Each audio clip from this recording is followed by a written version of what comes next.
Welcome everybody! Today we are in Noordwijkerhout at the Boekhorst and we're going to speak about the Vibora. So in this video you're going to learn the Vibora step by step. And we're going to start right now. Vamos! Vamos! Vamos! Pinga! Oké? Ah, lekker boelie! And we have sales on justpadel.com. I like it. You like it? Good match.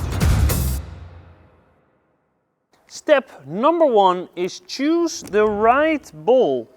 So not every ball is perfect to play the Vibora with. So on which ball should you choose to play the Vibora?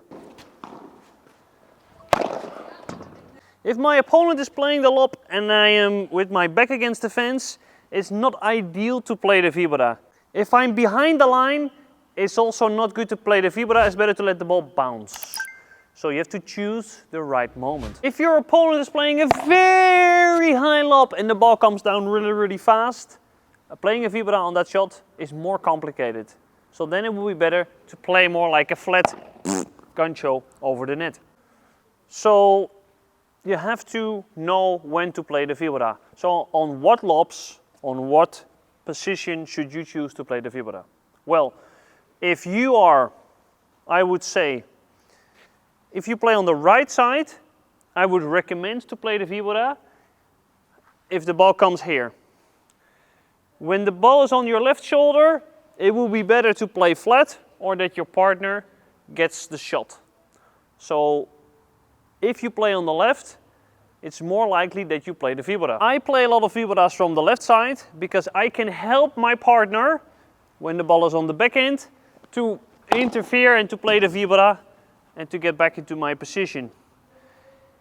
If I play this ball with backspin, it is easier for my opponent to defend that shot. But if I add some side spin to the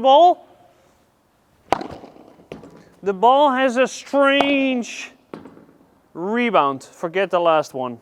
I never miss the Vibora, you know. If you add side spin to the ball will rebound to the side and it actually feels like a double wall rebound for your opponent. So playing a Vibora is way more complicated to defend than the bandeja. Step number 2 is the grip. In what grip can you play the Vibora? Well, there are 2 grips that you can use to play the Vibora. Continental grip. Pink mouse. This is the pink mouse. On the top of the racket, this is continental. If you want more slice with the Vibora, more effect, you can go to this side to get more effect. Because it's easier to close the racket and to go sideways. But if you feel more comfortable using the continental grip, you are able to play a very good Vibora from the continental grip. Step number 3 is remove your coat, because you can play way better Viboras with that, and hold the racket lower. The Vibora is something that you have to play from a very relaxed wrist. If you hold the racket high on the racket, like this is quite high, you have no loose wrist. My wrist is like very tight. If I hold the racket lower, so I have space here, look, this is all the way free, and the better you are, the lower you can have your grip, you're able to have a way more relaxed wrist and to generate the slice, the side spin. So this is a very good method to play a better Vibora, but also the relaxedness of the grip. If you hold it high on the racket, your hand is tight, no relaxation, so not a lot of slice in your Vibora.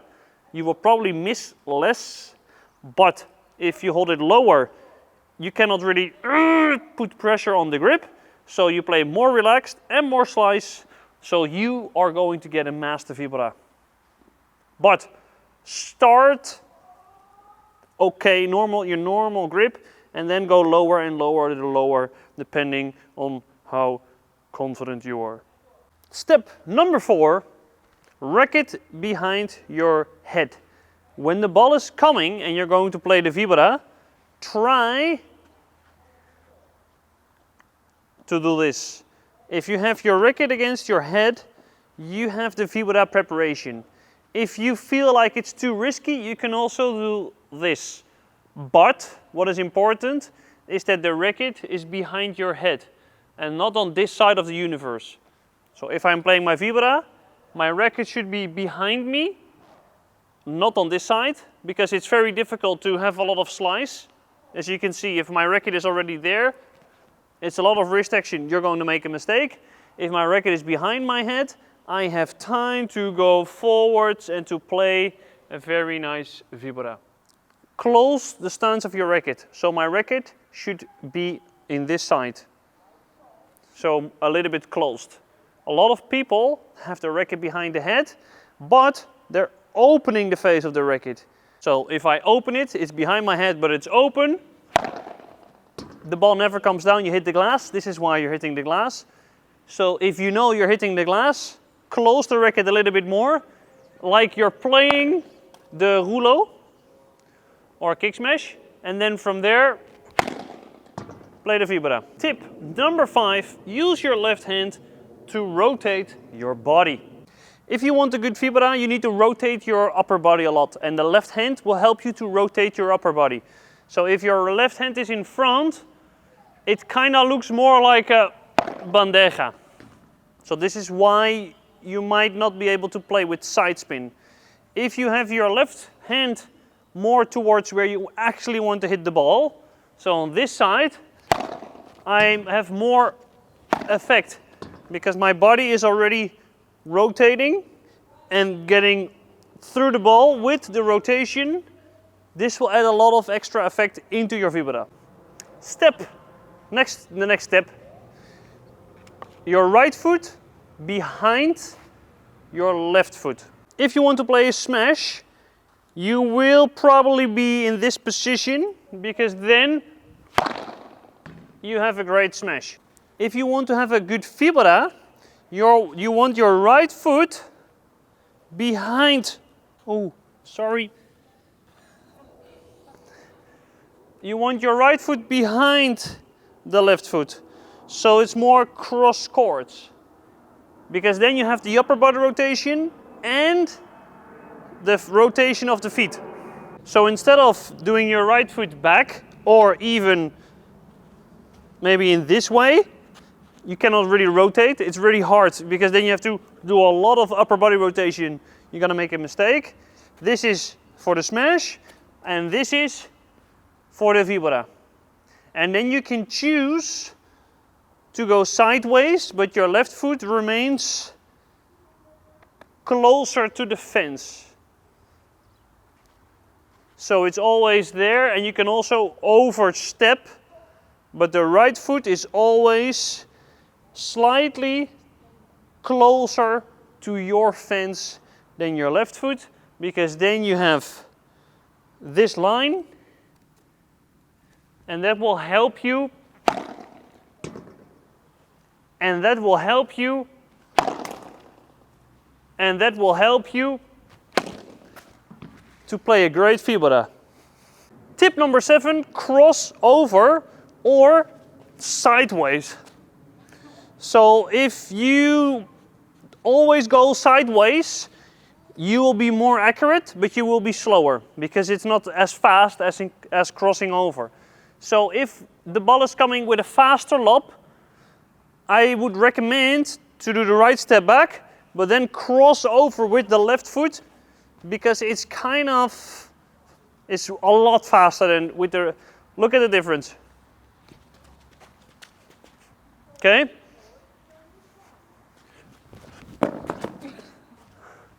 No, but it's quite faster. So pum, pum, pum, and then you can do one side step, and then from there, I'll show you later. You can play a very good Vibora, but it saves a lot of time.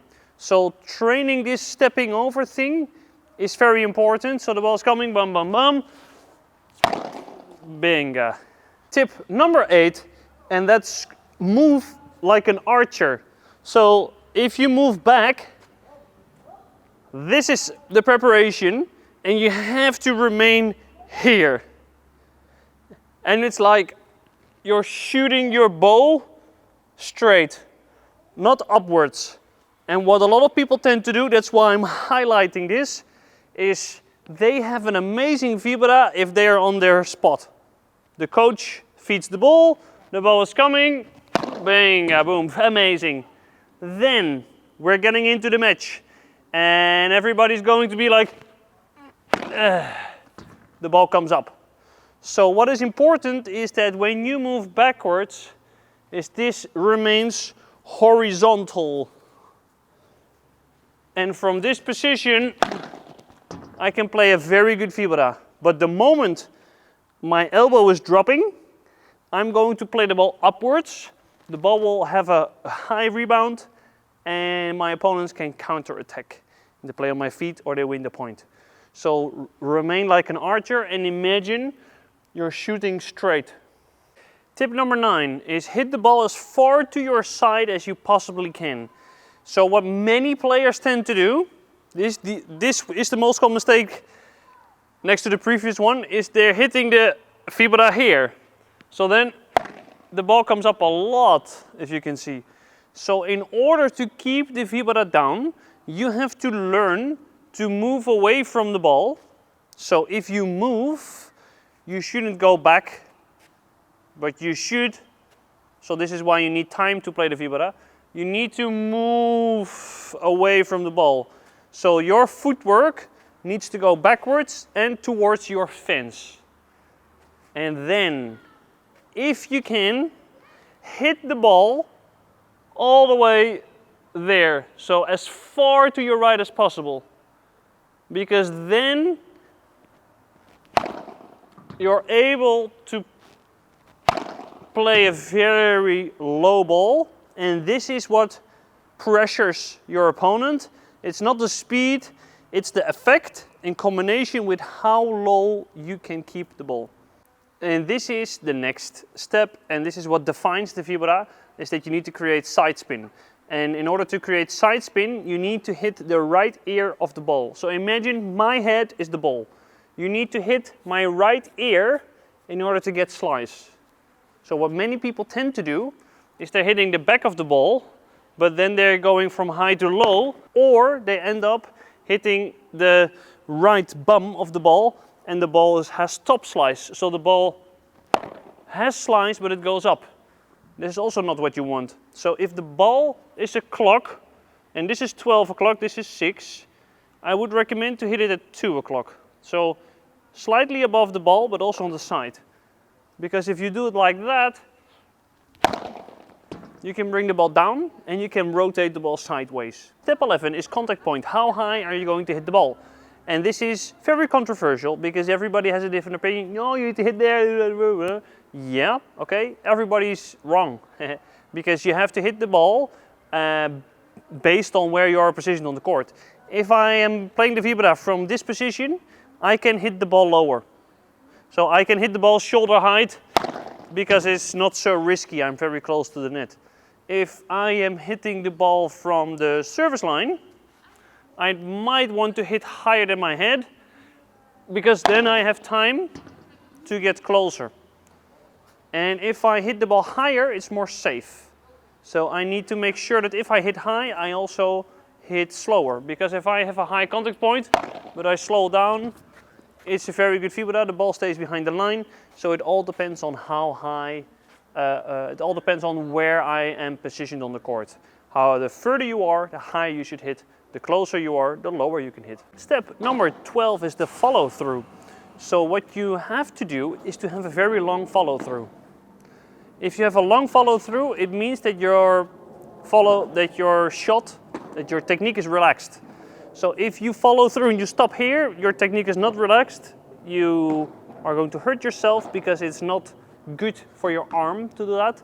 So if you play the Vibora, you hit it, boom, and it's like you throw the racket forwards, like, so imagine you're doing that, and then you end in your pocket. So be careful with this. This is the bandeja, and this is the Vibora. So you go through the ball in this way, boom, and you go all the way there. So what is important is that there is space in your follow through. And then you go there, because you don't want to be, if you cannot follow through, it's also because you're hitting the ball behind you or too close to you, because if you hit the ball here, you cannot follow through because you hurt yourself. So follow through all the way, and if you can end in your pocket, your motion is more relaxed, which means your Vibora has more effect. And if it has more effect, it's more difficult to defend if your opponent uses the glass. Step 13 is deciding the speed of the ball. So this is also, everything is a little bit together here because the height of the ball, speed of the ball is... The speed of the ball should be before, but doesn't matter, doesn't matter. It's important that I tell you the speed of the ball. The faster you play the Vibora, the less effect you can have. So it's either slice or it's either flatness, power. So you need to find a good combination of speed and slice. So it's either 50-50 or 90-10. And based on where you are positioned on the court, you need to decide what you could do. I would recommend to play slower if you are closer to the service line.